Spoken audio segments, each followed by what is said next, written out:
Welcome to Meet the Candidate 2021. My guest for this session is Ben Wick, who is running for Spokane Valley City Council. Welcome, Ben. Thank you. Thanks to be here. I know that we visited when you ran before, but this is, a whole new crop of voters this time. You never know who hasn't met you yet. And so I want to start with tell me about where you grew up. Sure, actually in Spokane Valley. So I'm a fourth generation Spokane Valley native. My great-grandfather actually had a dairy farm where Sprague and 90 is now. He lost it during the Great Depression, but my family's been here actually before the state formed, so long time. Okay. So where'd you go to school? So I graduated from East Valley High School and then went on to Eastern Washington University and got a degree in computer science from there. And then now I'm an IT manager at Spokane Industries in the Industrial Park. Okay. Well, before you had the title of IT manager and you had like an actual adult job, what did you do as a kid? Did you have a job as a kid? I did. I worked at a couple different places, but the mainstay I actually worked for the Spokane County Interstate Fair. And so at a high school, I actually got a scholarship there to be one of their ambassador program people, where you get to be the kind of the official host or royalty for the fair. And I got to know the fair coordinator. And for the next 4 years, as I went to college, every summer they had a job for me at the Interstate Fair. So they'd take me from the day school got out till the day school went back. And so, what were some of the jobs that you had? The fair's not going on all that time, so what well, believe it or not, they prepare year-round. So the main part of my job was to enter all the exhibits or all the contests or exhibitors things. So whether it was the crafts or the pumpkins and vegetables or all of that gets entered into a database system. So I got to be the manual entry set of things, of getting all that entered into the computer and printing the judges' sheets and getting all that organized. And I can see where being the ambassador crossed with your interest in IT, and they took advantage of it. Yeah, exactly. Well, it's always about finding that niche, right? Yeah. Well, outside of Spokane Valley, are there some places that you have traveled and things you've learned from those visits? Absolutely. Well, so actually being a city council member, I'm one of the few city reps on the Freight Mobility Strategic Investment Board for the state. I know it's a mouthful. Yep. FMCIB is what we like to say for short, but in government vernacular. But through that program, I've actually got to travel around the state and visit all the different transportation projects from the different cities and counties and different areas and what's priority to them, and see their best ways of doing things.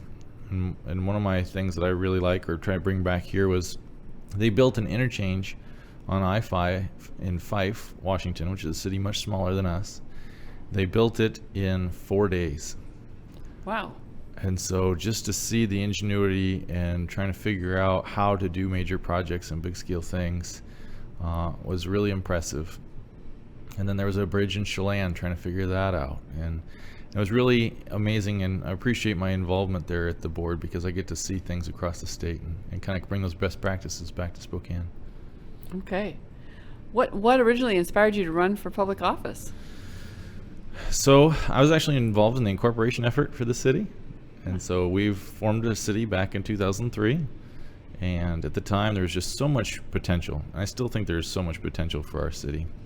We're relatively new, but there's so many great things that we could be doing as a community.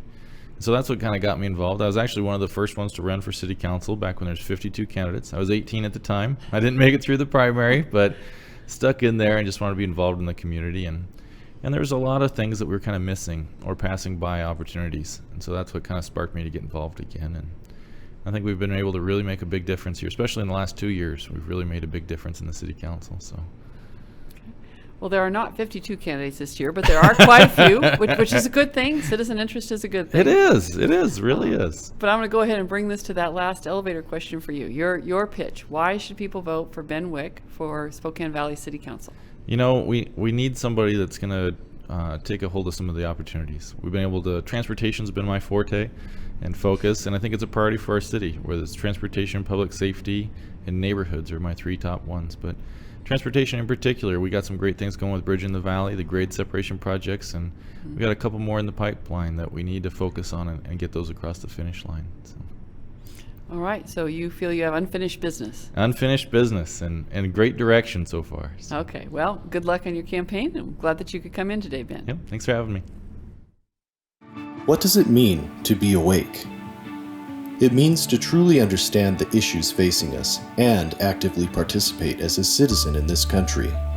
One way you can do that is by voting your values, based on the Word of God. We believe We Vote has done the research and provides you the information you need to make an informed decision on which candidates will champion our values and work for us. Now is the time to rise up, get involved, and vote. WeBelieveWeVote.com. Hello, Spokane. This is Governor Mike Huckabee. I'm going to be speaking at We Believe, We Vote's October 2nd fundraiser. It's more important than ever for Christians to come together and to vote. I'm looking forward to seeing you on October the 2nd of this year. For tickets to the event, go to WeBelieveWeVote.com.